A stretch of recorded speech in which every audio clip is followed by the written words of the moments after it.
আসসালামু আলাইকুম আমার দুষ্টু মিষ্টি আপুমনি আর ভাইয়ারা, তোমরা সবাই কেমন আছো? আলহামদুলিল্লাহ, আল্লাহর অশেষ রহমতে আমি লাকি বিন্দাস ঝাক্কাস আর জোশ আছি। আশা করি তোমরাও সবাই ভালো আছো। আজকে তোমাদেরকে দেখাবো একটি গ্রাম বাংলার দৃশ্য। অনেক রকমের সৌন্দর্য তোমরা দেখবে। আশা করি আমার আজকের ভিডিওটি তোমাদের কাছে ভালো লাগবে। এই যে দেখতেই পাচ্ছ, এখানে সবাই খেলাধুলা করছে। যারা নাকি তোমরা গ্রামে বড় হয়েছো তারা কিন্তু এমন দৃশ্য দেখে দেখেই বড় হয়েছো এবং এভাবে খেলাধুলা করেই বড় হয়েছো। দেখে আসলে খুবই ভালো লাগছিল, তাই কিছুক্ষণ ওদের পাশে থেকে তোমাদের জন্য ভিডিও করেছি।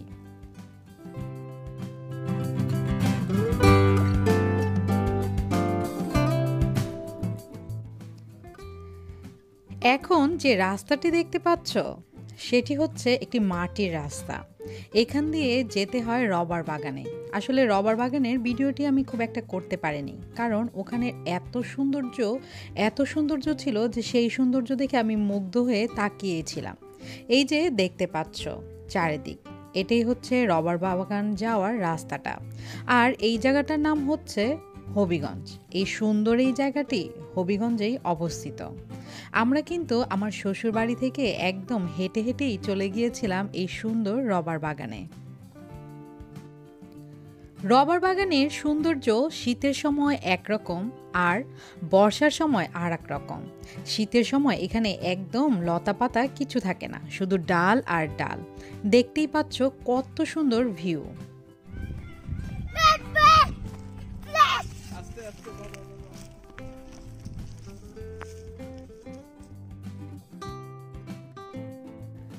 এত সুন্দর পরিবেশ দেখে তো আমার ছেলে আত্মহারা।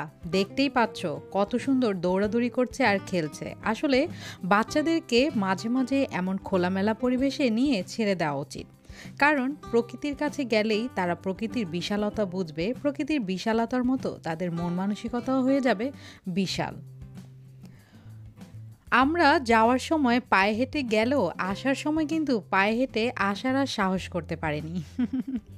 তাই চড়ে গিয়েছি টমটমে। আর তোমরা তো জানোই, আমি যদি গ্রামের বাড়িতে যাই তাহলে আমার প্রধান এবং খুব পছন্দের বাহন থাকে টমটম।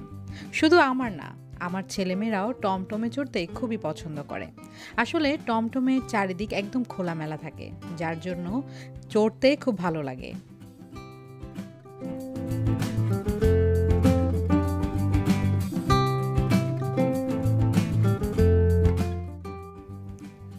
আমি ঢাকাইয়া মেয়ে, সিলেটি বউ। ঢাকায় আমার বেড়ে ওঠা হলেও গ্রাম দেশ আমার কাছে খুবই ভালো লাগে। আসলে আমি ছোট থেকে বড় হয়েছি শহরে, আর আমার যত আত্মীয় স্বজন রিলেটিভ রয়েছে তারা সবাই শহরবাসী। তাই গ্রাম দেখলে আমার খুবই ভালো লাগে।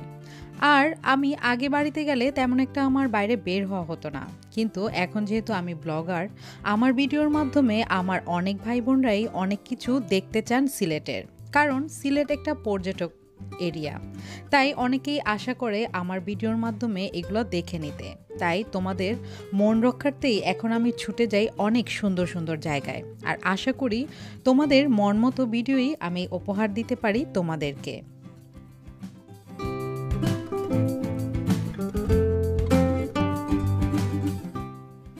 এই যে দেখতে পাচ্ছ চা পাতার গাছ, সবুজে সবুজে ভরা চারিদিক। আসলে এগুলো হচ্ছে নতুন চা পাতার গাছ। এগুলো নতুন পাতা উঠেছে, এখন হচ্ছে পাতা ওঠার সময়। এপ্রিলের দিকে এই পাতাগুলো তুলে মেশিনে দিয়ে চা খাওয়ার উপযুক্ত করে পাতা তৈরি করা হবে। মেশিনে এই চা পাতাগুলো দিয়ে কিভাবে খাবার উপযুক্ত চা পাতা তৈরি করা হয় সেটা আমি তোমাদের সাথে আমার কোনো একটা ব্লগে অবশ্যই শেয়ার করব। অনেক বড় বড় মেশিন থাকে আর অনেক বড় বড় এরিয়াও থাকে। তোমাদেরকে সেটা অবশ্যই আমি দেখাবো আমার কোনো একটা ভিডিওর মাধ্যমে।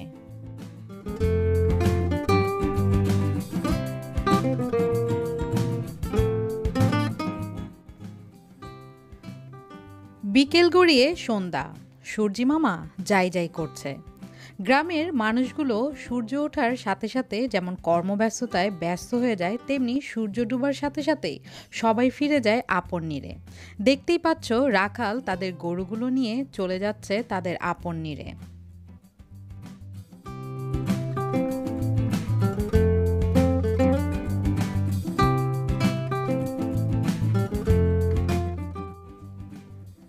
এখন যে রাস্তাটি দেখতে পাচ্ছ এটি হচ্ছে সাতছড়ি যাওয়ার রাস্তা। তোমরা নিশ্চয় অনেকেই জানো হবিগঞ্জের সবচেয়ে বড় উদ্যান হচ্ছে এই সাতছড়ি। অনেক সুন্দর একটি উদ্যান। আমি তোমাদের সাথে এটা এখনো শেয়ার করিনি, তবে ইনশাল্লাহ এটাও তোমাদের সাথে আমি শেয়ার করব। আর এই যে দেখতে পাচ্ছ মাঝখানে একটা ক্যাকটাস গাছ লাগিয়ে রেখেছে, খুবই সুন্দর লেগেছে আমার কাছে, তাই ভাবলাম তোমাদের জন্য একটু শ্যুট করে নিই। এই গাছটি শ্যুট করার পাশাপাশি যখন আমি দেখলাম রোডটা একদম ফাঁকা, তখন ভাবলাম রোডের মাঝখানে দাঁড়িয়ে তোমাদের জন্য একটু ভিডিও করে নেই। কারণ এই রোডে কিন্তু অনেকে কেউ শুয়ে কেউ বসে সেলফি তুলে। এই রোডের আশেপাশে অনেকগুলো চা বাগান রয়েছে আর অনেকগুলো ফ্যাক্টরিও রয়েছে।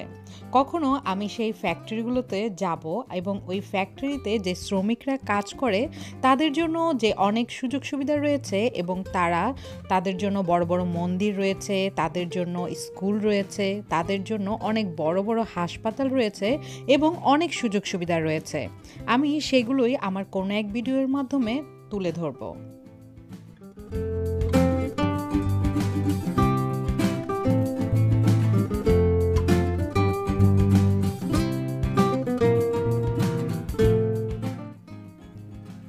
বসন্তের শীতল বাতাস, দুই দিকে টিলা, টিলার উপরে এমন সবুজ সবুজ চা পাতার গাছ, আর চলে যাচ্ছে আমাদের হেলিকপ্টার।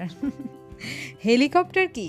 হেলিকপ্টার হচ্ছে আমাদের এই টমটম, যেটাতে নাকি চড়লে আমার খুবই ভালো লাগে। আমি বাড়ি থেকে যেখানেই যাই না কেন সবসময় বাচ্চাদেরকে সাথে নিয়ে যাই। আসলে ওদের সাথে কোথাও গেলে যখন নাকি নামি, ওদের ছুটোছুটি দেখলে, ওদের সাথে ছুটোছুটি করলে নিজের ছোটবেলায় হারিয়ে যাই, ভালো লাগে।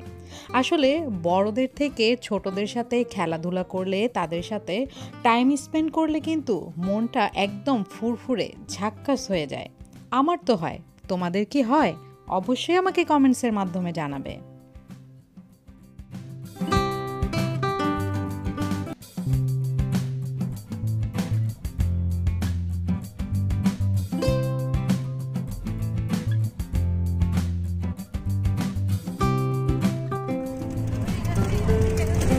চা পাতার প্রাথমিক পর্যায়ে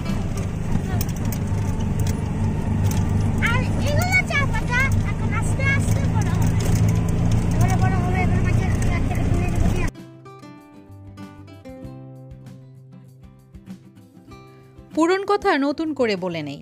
তোমরা যারা আমার ভিডিওগুলো দেখছো তারা যদি প্রথম দেখো তাহলে অবশ্যই আমার চ্যানেলটি সাবস্ক্রাইব করে বেল আইকনটি ক্লিক করে নেবে, যেন আমি ভিডিও আপলোড করার সাথে সাথেই তোমরা নোটিফিকেশন পেয়ে আমার এই সুন্দর সুন্দর ভিডিওগুলো দেখে সুন্দর সুন্দর কমেন্টস করতে পারো, সাথে আমার ভুল ত্রুটিগুলো ধরে দিতে পারো।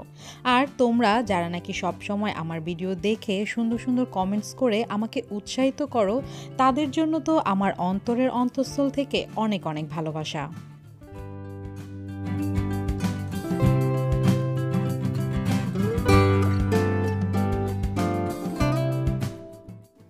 ঘোরাফেরা হলো, অনেক বিশুদ্ধ বাতাস খাওয়া হলো, সবুজের সমাহার দেখা হলো। এখন কিছু খাবার পালা। এই যে দেখতে পাচ্ছ এটি হচ্ছে হবিগঞ্জের চুনারুঘাটেরই একটা ফাস্টফুডের দোকান। আর এই যে এখানে যে অনেকগুলা মশলা দেখতে পাচ্ছ, এগুলো হচ্ছে একটি স্পেশাল ঝালমুড়ির মশলা। হবিগঞ্জ চুনারুঘাটে তেমন একটা ফাস্টফুডের দোকান নেই, আমি এই ফাস্টফুডটাই প্রথম দেখেছি। তবে আমার কাছে এটা ভালো লাগার একটি কারণ হচ্ছে এই দোকানের যিনি নাকি অনার, উনি নিজেই খাবারগুলো প্রিপারেট করে, একদম স্বাস্থ্যসম্মত। এই যে দেখতে পাচ্ছ ওদের খাবার চলে এসেছে, এখানে হচ্ছে পাস্তা আর উইংস। এই ফাস্টফুডের দোকানটির নাম হচ্ছে ফুডবাজ, আর এখানের খাবারের মান খুবই ভালো আর ইয়াম্মিও। আর প্রাইসের ক্ষেত্রে যদি বলতে চাই তাহলে বলবো যে গ্রামের অনুযায়ী বেশি, কিন্তু শহরের অনুযায়ী কিন্তু একদম পারফেক্টই এটার প্রাইস। আর মেন কথা হচ্ছে এখানের খাবার খুব পরিষ্কার পরিচ্ছন্ন পরিবেশেই তৈরি করা হয়, কারণ যেহেতু এখানের যে অনার রয়েছেন তিনি এগুলো মেক করে দেন। আর এই যে দেখতে পাচ্ছ এটি হচ্ছে লাকির জন্য স্পেশাল ঝালমুড়ি। সত্যি ঝালমুড়িটা যদি তোমাদেরকে খাওয়াতে পারতাম তাহলে বুঝতে পারতে, স্পেশাল ঝালমুড়ি আসলে অনেকই ইয়াম্মি, মজাদার। আমি লাকি ঝালমুড়ি খাবো আর আমার দুষ্টু মিষ্টি আপুমনিদের দিব না, তা কি হয়? নাও তোমরা হাঁ করো, আর আমি ঢেলে দেই।